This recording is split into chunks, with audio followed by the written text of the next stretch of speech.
Hello, I'm David Robertson. I'd like to tell you something about the Edington Hospital in North Berwick. In June 2012, we are celebrating our 100th anniversary. It was in 1908 that the sum of £10,000 was bequeathed by Miss Elizabeth Edington in memory of Francis and Elizabeth Edington for the building of a convalescent home for the inhabitants of North Berwick and the surrounding district. The site chosen for the hospital was on the north side of the newly opened bypass road, now called St Baldred's Road, next to the Roman Catholic Church. The building was begun in 1912, but not formally opened until October 1913. Photographs of the building as it then was are now no longer available, but the front of the building was almost exactly the same then as it is today. The home initially consisted of 5 wards, 1 for accidents and 4 for convalescents. In the early part of last century, large families were not uncommon. The Edington became known as a place where mothers could go for a few days' respite, and it became known locally as the home for tired mothers. During the middle part of the 20th century, minor operations such as tonsils and adenoids were carried out routinely at the hospital by a visiting Edinburgh surgeon. But with the discoveries of penicillin, immunisation against various childhood diseases and so forth, the role of the Edington has changed. Today, the Edington covers terminal care, respite and palliative care, blood transfusions and minor injuries. Having local care is a bonus not just for the patient, but also for relatives, particularly at times of great stress. For the first 30 years rested with a local trust, but since 1948 the Edington has been run by the NHS. I hope you'll enjoy the following impressions of some of those who have either worked at or been treated at the Edington Hospital. I was born in Edington in 1925, Amy White, and I am now Amy Emery. I had to go to the Edington home in 1943 when I was 18. The reason for that was the war had started in 1939, and when you were 18 you either had to go to munitions, join the services, or nursing or some kind of hospital work. So I got the job in the Edington as general everything. You could help the nurse, help the matron, whatnot. I started my duties at 7 o'clock in the morning. I had a bedroom up in the attic which held a wardrobe, a dressing table and a nice little bed. No fancy carpets or anything like that. And I had to start at 7 in the morning. My first duty was 9 fires, coal fires, before I got my breakfast. That was the boiler, the range in the kitchen, matron's sitting room, and the rest were small ward fires, which all had to be cleaned, laid for lighting later on in the day.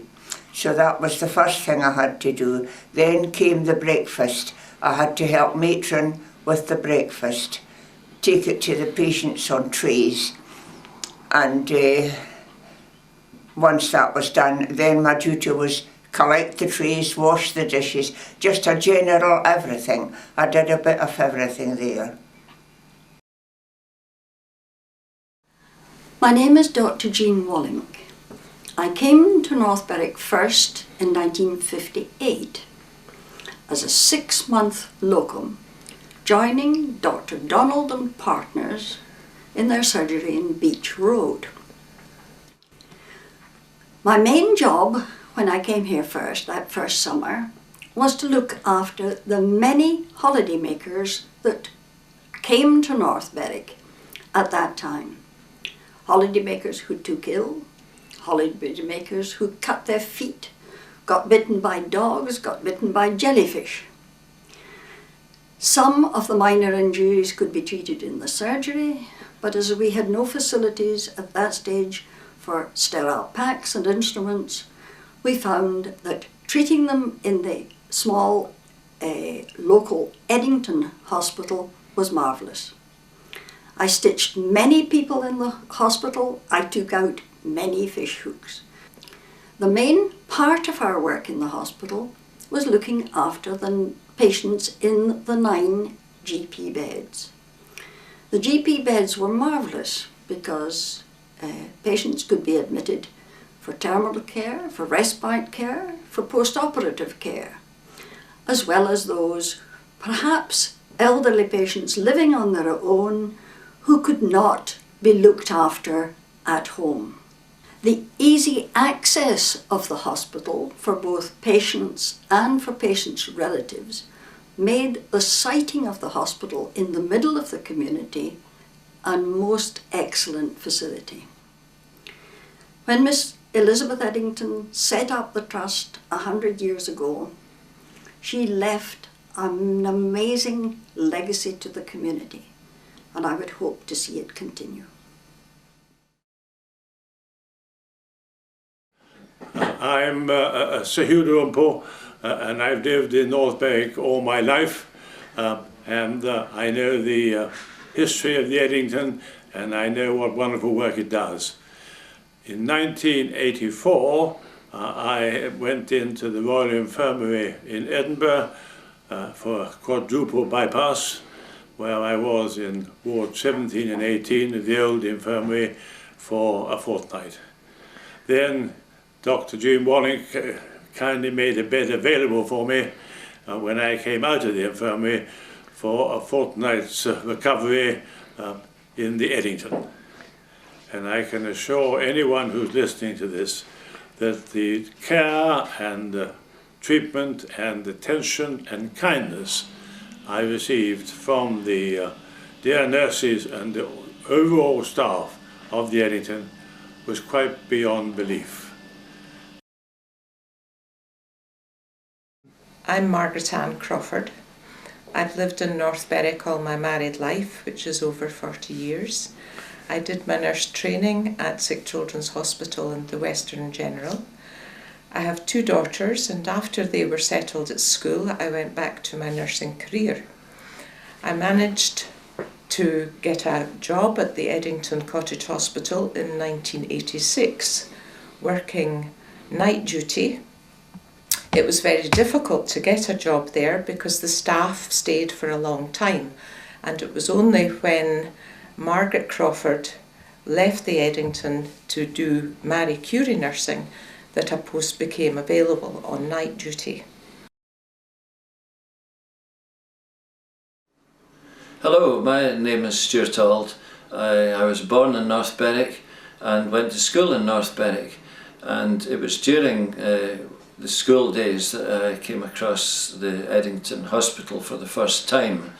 This was of course in the primary school, which is now the community centre opposite the Catholic Church.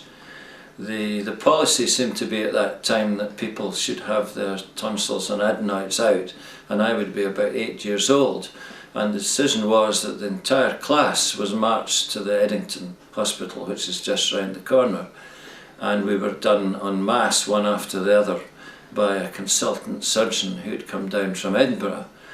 We were all put into single beds, 2 to a bed, head to toe, for recovery. Unfortunately, I started to hemorrhage blood from the operation, and there being no blood transfusion facility at that time, had to be rushed to hospital by ambulance. My name is Katie King, and my husband James was diagnosed with a brain tumour in the summer of 2010. He was treated first of all at the Western General Hospital, where he had an operation followed by radiotherapy. And for a while he was in great form, but then his condition sadly deteriorated. But we were so fortunate living here in North Berwick that he was able to be admitted to the Edington Cottage Hospital. The staff at the Edington are truly exceptional. James was looked after by wonderful, kind, caring, thoughtful and friendly nurses who treated him with respect and dignity and made sure he was comfortable at all times. Living close by, I was also able to take James out for short visits, whether it be home or round the lodge grounds, if weather permitted. Something that James and myself both thoroughly appreciated, being able to do this. We are both now in our 80s and we are terribly anxious that our children and our grandchildren and all the good folk of North Berwick will continue to be able to have the Edington available to them in an emergency over the next few years. There has been great anxiety, and I only hope that, I won't say the promises that have been made, but the impression has been given that all will be well, and please God, that is exactly what will happen. Otherwise, we'll all be out on the streets waving banners to protest at the closure of a wonderful institution. Please God, that won't happen.